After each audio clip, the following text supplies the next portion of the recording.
তোমাদের অভিযোগ, আমি তোমাদের ভেতরে কথা বলেছি তোমাদের প্রতিনিধির সঙ্গে, তারা বলেছেন যে রাতের আধারে অনেকগুলো মানে শিশুর মৃতদেহ গুম করা হয়েছে, কিন্তু সেটি যে তোমরা বলছো অভিযোগ, সেটির মানে এটা নিশ্চয়তা আমরা দিতে পারবো কিভাবে 5টার পর প্রশাসন সম্পূর্ণ মানে দখল নিয়ে নেয়।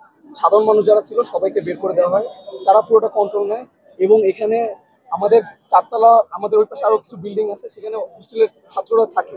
তো তারা হয়েছে এখানে সবসময় থাকে, তো তারা তাদেরকে তো বের করতে পারে না সেনাবাহিনীরা। তো তারা সেই সময় তাদের উপর লাঠিচার্জ করে, ছাত্রের উপরে তাদেরকে লাঠিচার্জ করে ওদিকে নিয়ে যায়।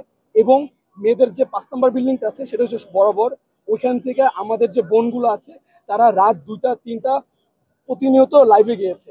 এবং যারা হইছে ছেলেদের ক্যাম্পাসে ছিল তারাও বের হয়ে গেছে, যত হোস্টেলের ছাত্র ছিল সবাই দেখেছে যে রাতের আধারে তারা অ্যাম্বুলেন্সে করে কিছু সংখ্যক লাশ তারা নিয়ে গেছে।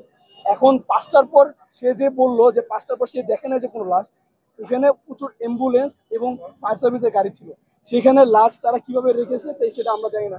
ইভেন অনেক ইমার্জেন্সি মানে হেলিকপ্টার করে নিয়ে গেছে, তাদের লাশ কোথায় কি রাখছে সেটা আমরা নিশ্চিত না। ইভেন 5টার পর যেটা হয়েছে সেটা আমাদের যে ছাত্র হোস্টেলের ছাত্রগুলো আছে তারা পরিদর্শন করেছে সামনাসামনি। ইভেন তারা সারা রাত লাইভে ছিল এবং তারা সব সময় ট্রাই করছে যে মাঠে আসায় তাদেরকে আটকায় রাখা হয়েছে, সেনাবাহিনী পুরো তাদের গেট লক করে রাখছে। তারা সারা রাত ধরে তাদের ভাষ্য মতো, এবং আমরা আমরা আমরা মাইলস্টোন স্টুডেন্ট, আমাদের যে গ্রুপগুলো আছে ওখানে প্রতিনিয়ত লাইভ আসতেছিল, ওখানে দেখা যাচ্ছিল যে প্রতিনিয়ত একের পর এক অ্যাম্বুলেন্স রাত 2টা 3টার সময় অ্যাম্বুলেন্স নিয়ে যাচ্ছে। তারা সভাপতি হতে পারে না, সেখানে সবাই যারা ছিল এখন সামনে ছিল। আমিও তাদেরকে প্রশ্ন রাখলাম যে আপনারা ভিতরে কেন যাচ্ছেন, তারা আমাদেরকে ভিতরে ঢুকতে দিচ্ছে না। আপনারা সাংবাদিক, আপনাদেরকে ঢুকতে দিবেন, আপনারা স্যাটেলাইট চ্যানেলে যুক্ত, আপনাদের ঢুকতে না দিলে ঢুকতে কাদের, আপনাদের সেই রাইটটা আছে। আমরা সেখানে প্রশ্ন রাখছি, আজকেও আমরা প্রশাসনের কাছে আমরা প্রশ্ন রাখলাম, প্রশ্ন রাখছি যে আমরা আমরা বহিরাগত স্টুডেন্ট, আমি আইবিটি ইউনিভার্সিটির, বাট এরা আমার ভাই, এদের হয়ে আমি স্ট্রাগল করছি, এরা যেন তাদের দাবিগুলো পূরণ করতে পারে। সেখানে তারা জানতে চাইছে এখানে নিহতের সংখ্যা তারা সঠিকটা প্রকাশ করছে না। যেখানে তারা বলতেছে 19 থেকে 20 জন মারা গেছে, কিন্তু এখানে 200 শতাধিকের উপরে এখানে স্টুডেন্ট মারা গেছে।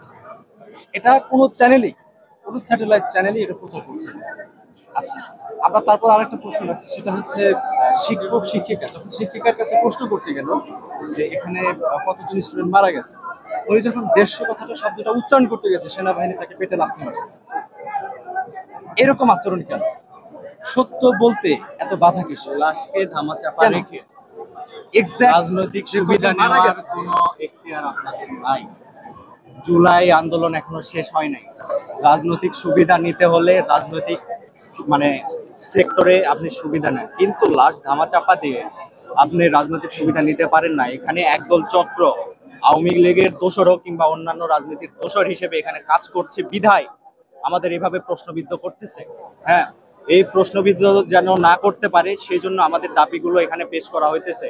আমাদের দাবিগুলো মানে যথানিয়মে মেনে নিলে আমরা এখান থেকে রাজপথ থেকে আমরা বাসার দিকে অগ্রসর হব। আর যদি দাবিগুলো মেনে না নেয় আমরা রাজপথেই থাকবো। জুলাই এখনো শেষ হয়নি। ভাই আমাদেরকে, ভাইয়া আমাদের কোশ্চেন আছে মাইলস্টোন স্টুডেন্ট, আমাদেরকে কালকে রাত 9টার সময় বলা হয়েছে যে উদ্ধার কাজ সম্পূর্ণ হয়েছে, তোমরা সকলে চলে যাও। সেহেতু আমরা চলে আসি, কিন্তু রাত 2টার পরে আমার ক্যাম্পাসে অ্যাম্বুলেন্স কি করে? যেহেতু আমাদেরকে বলছে রাত 9টার সময় উদ্ধার কাজ সম্পূর্ণ, আমার ক্যাম্পাসে রাত 2টায় অ্যাম্বুলেন্স কি করে? এইটার জবাব আমি জাতির কাছে, ইভেন এই প্রশাসনের কাছে চাচ্ছি। ধন্যবাদ।